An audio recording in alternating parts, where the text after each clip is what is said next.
evening, ladies and gentlemen, and welcome back to the channel. Today we are talking about the Foxparks. As it reads, Huggy Fire, its partner skill. When activated, equips to the player and transforms into a flamethrower. So the thing about this, it being a weapon-wielding pal, it is more of a weapon than it is a weapon-wielding pal. And instead of bullets, it shoots fire. So we are going to test to see if Flame Emperor is better on this than to not have it. Now, in my opinion, I think it is, and I went ahead and invested. I have not tested this entirely yet, so we're going to find out now, but I did manage to even up both of these guys with 834 attack power each. So that was just luck of the draw. Yeah, we're going to take these two guys. The one bad thing about this, and I'll show you guys real quick, is that I cannot test this as far as the numbers on the Pangolin dummy. If we bring out it, like literally, it does not register. So I was thinking, what's another way to register the damage that we're doing to see if we're doing more or not? So what I had thought of is that we will take them over to the Gobfin field and test them out on that. See what kind of damage that we're doing, and we'll be able to tell off of that, and with the numbers showing up, see how much damage we are actually doing. The first one that we're going to test is the one without. We're going to be testing this one, which is without. What the hell? Come here. Anyway, testing the one without Flame Emperor.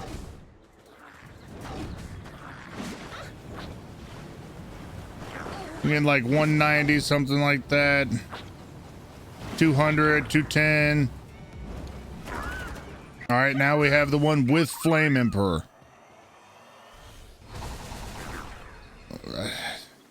Get in my hands. Quit attacking stuff. This one has Flame Emperor.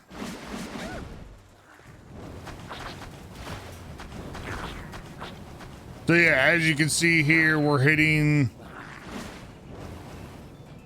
upper twos, almost into the threes. Where did they get? I gotta look at what I'm breeding sometimes. What are they running on them? One has Spirit Flame, Flare Storm, and Ignis Blast, Solar Blast. Yeah, I don't know what I think this was probably bred down from my Frost Stallion knock. Regardless, that test is now complete, and we do have confirmation that they both go up. Now, what we're gonna do as well, because we had our Vanguard Gobfin on, is we're going to actually take him off and see if the Vanguard actually did anything. So let's flip these guys around. We'll put something random here in the middle. There we go. That's not going to give us that. And we'll go back over to the Gobfin thing and make sure that this is not also being increased as well. So we are on the one with Flame Emperor, so we should be hitting 2.7.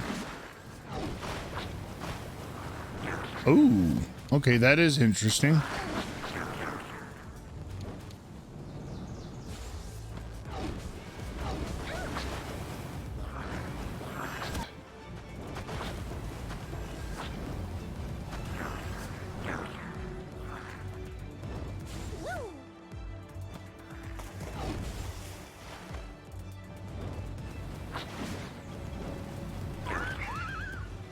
No, that is interesting. Do another little test here. So we're going to reset both of those. And we're going to take just the Flame Emperor over there this time. And we're going to Gobfin stack them. And we'll stack 3 Gobfins. I want to see if this actually boosts up his power, because it doesn't show anything visually, but since it's being fired out of my hand, it might.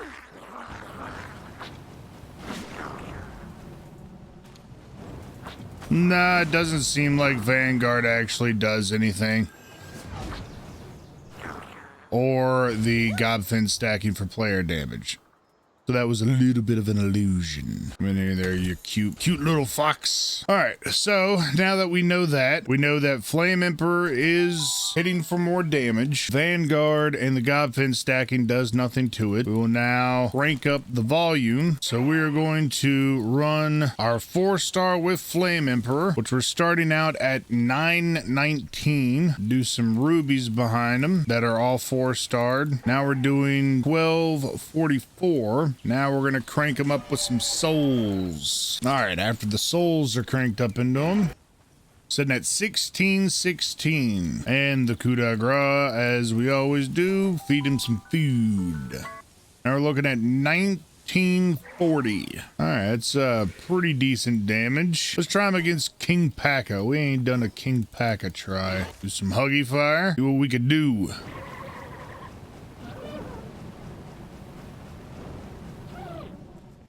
Did some pretty good damage there. Well, that went down a lot quicker than I expected. We still had like half of a flamethrower there. Huh? I've never seen a Botan like out here in the wild. That's crazy. That's weird. I don't think that's supposed to happen. All right, so we're going to go after Lylene Knocked now. She's a 49. We did end up getting the Foxparks to 50, so we're doing 2001 damage now. All right, let's see how you do, Huggy Fire.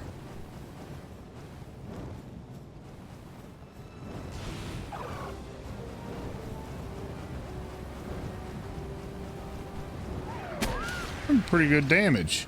Didn't even need the rocket. It was right there at the end. We got him. Let's see how little dude does against old Frost Stallion. Oh. Hold resistance coming into handy. But you know, so far, we knocked her almost half health, which is impressive.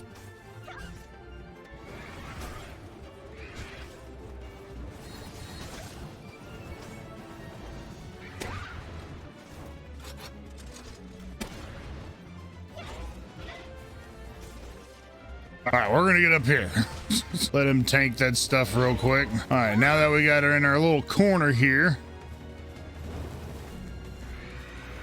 She didn't like that now. Come on.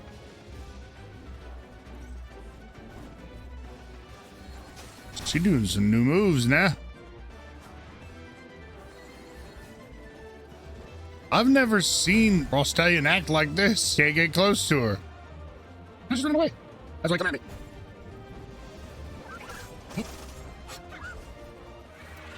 Oh, this isn't good. Please distract for the love of God. All right.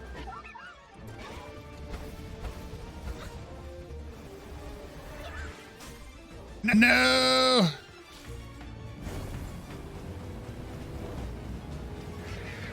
Yeah, that's right. Huggy Fire for the win. So yeah, we just took down Frostallion. As a added bonus, we were going to test this. Luckily, someone had caught me before I got done, as I am in the middle of editing this moment. They were saying that the Ivy Cling, which is something that happens with the grass attack, doubles the damage that the PAL does, or that the Foxparks does, as far as his utility goes. So we're going to test that real quick. We're doing about 100 and something, so we'll see if this works.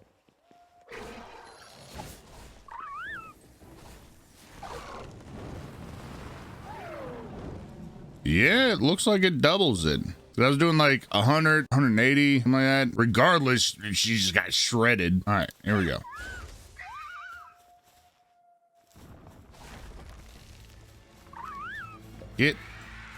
Get in my hands.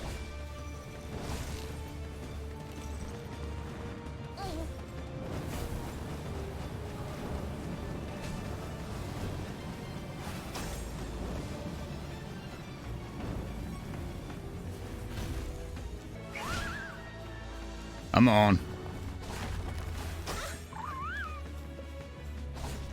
Kind of dodged that. Come on, get my. Oh, yeah, that does.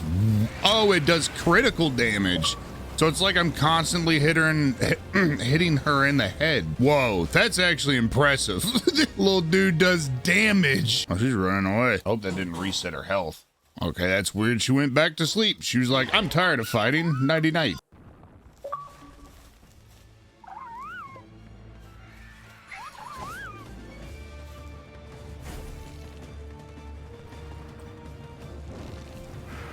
Yeah, it actually does. It hits like I'm hitting her in the head constantly. That's dope. Yo, kudos to Unkempt Harold? I cannot pronounce anybody's name. I'm sorry if I butchered that, but you know who you are. Appreciate the info. Good shout. So yeah, all in all, is the Foxparks worth maxing out? I can't say that it's not, because it did really, really good work there. It's a very early POW that you get. And if anything, I can argue the benefits of running this with a lift monk as well. Have the Huggy Fire being buffed up by some rubies early on, because you get a lot of that stuff, the rubies, Foxparks, and the lift monk early game. You can invest a couple of them as you find a decent amount of them when you're catching them. But one huge advantage is the fact that it is fire. Fire is pulling double duty with two elements that it goes against very heavily, and that's ice and grass. And there is a lot of early grass types that can be utilized to be taken down with the Foxparks. You got your Brawn Cherry down here. You got what's her name right here. You got Verdash over here. You got your Wumpo Botan over here. And you got your Mamoris over here. A lot of early grass pals that you could probably be running Huggy Fire for quite a while before you actually do a full upgrade. And just have it as an initializing pal. So when you go into battle, you use them first, drop them, switch out the lift monk, mow them down, and then have whatever your riding pal is that's your main damage type to run through and play cleanup. Plus, in early stages, between the Foxparks and the rubies, you will have Kindling 1 to start off your smelting process and your cooking as well. Which, if you're getting berries and not cooking them like right off rip, then I think you're doing a little something wrong, because they are very much utilized the entire time with food just because of how long they last. And Foxparks early game, very useful for that. So yeah, the Foxparks is definitely worth it. Absolutely. And if you want to do some niche stuff, then the build is to go with Flame Emperor over Lucky. But if you can't help it, and be honest, if you're